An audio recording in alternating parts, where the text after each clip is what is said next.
چاچا چمن محلے کے سب سے کنجوس آدمی تھے۔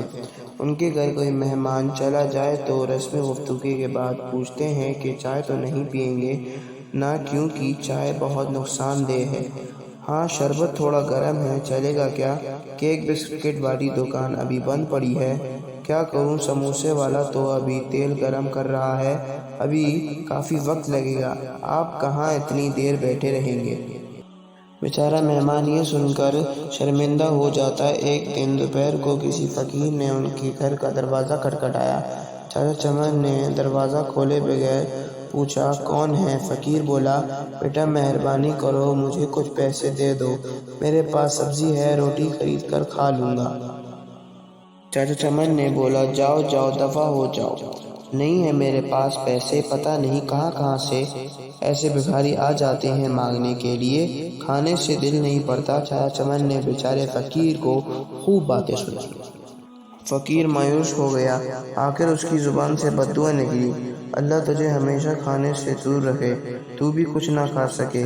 اتنا کہہ کر وہ فقیر وہاں سے چلا گیا۔ کچھ دن بعد چاچا چمن کے پیٹ میں شدید درد اٹھا۔ درد اتنا شدید تھا کہ وہ تڑپ اٹھے۔ گھر والے ان کو ہاسپٹل لے کے گئے۔ ہاسپٹل میں چاچا چمن کے مختلف ٹیسٹ ہوئے، آخر پیٹ کا درد کا پتہ چل گیا۔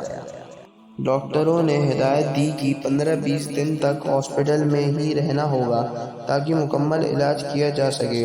ہاسپٹل سے جب گھر واپس آئے تو کمزوری سے نڈال تھے، بہت برا حال تھا۔ کوئی چیز ہضم نہیں ہوتی تھی، دہی بھی کھاتے تو الٹی ہو جاتی۔ ڈاکٹر کے پاس جاتے تو وہ کہتا کہ شاید آپ نے بد پرہیزی کی ہے۔ ٹیسٹ کرواتے تو سب ٹھیک آتا، دوا باقاعدگی استعمال کرنے کے باوجود طبیعت سنبھلنے میں نہیں آ رہی تھی، رنگ پیلا پڑ گیا تھا، تھوڑا سا کھانے سے بھی الٹی ہو جاتی۔ چاچا چمن کی راتوں کو نیند اڑ چکی تھی، ان کو موت کا خوف ہونے لگا۔ ایک دن سوچتے سوچتے انہیں نیند آ گئی۔ خواب میں دیکھا کہ پلاؤ کی دیگ کے پاس بیٹھے ہیں، وہ سب کو چاول بانٹ رہے ہیں۔ صبح اٹھ کر چاچا چمن نے گھر والوں کو اپنا خواب سنایا تو انہوں نے مشورہ دیا کہ غریبوں کو کھانا کھلاؤ۔ چاچا چمن نے خیرو باورچی کو بلوایا اور اس سے پوچھا کہ پلاؤ کی 10 کلو کی دیگ پر کتنا خرچہ آ جائے گا۔ باورچی نے خرچہ بتایا۔ چاچا چمن 10 کلو کی دیگ پر ہونے والے خرچ کا سن کر بڑے پریشان ہوئے، لیکن پھر سوچا کہ شاید خیرات کرنے سے میں ٹھیک ہو جاؤں۔ انہوں نے اتوار کی ایک دوپہر کو یہ مشکل مسئلہ طے کر ہی لیا۔ محلے کے نوجوانوں کی مدد سے محلے داروں اور غریب لوگوں کو کھانا کھلایا۔ چاچا چمن اب کافی پرسکون رہنے لگے، لیکن جب اس فقیر کا خیال آتا تو پھر وہی منحوس درد شروع ہو جاتا۔ کئی دن ایسے ہی بیت گئے۔ ایک شام کو کسی فقیر کی آواز آئی، اللہ کے نام پہ دے دے بابا۔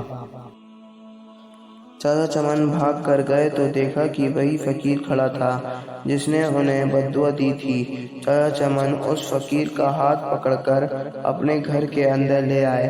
فوراً ہی انہوں نے اپنے بڑے لڑکے کو ہوٹل سے کئی قسم کا کھانے لانے کو بھیجا۔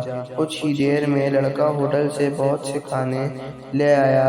چاچا چمن اور فقیر نے پیٹ بھر کر ساتھ میں کھایا۔ جاتے وقت فقیر بہت خوش تھا۔ ایک ہفتہ علاج کے بعد چاچا چمن مکمل طور سے صحت مند ہو گئے۔ اس کہانی سے ہمیں یہ سیکھ ملتی ہے کہ زیادہ سے زیادہ خیرات کریں اور کسی سوالی کو نہ لوٹائیں۔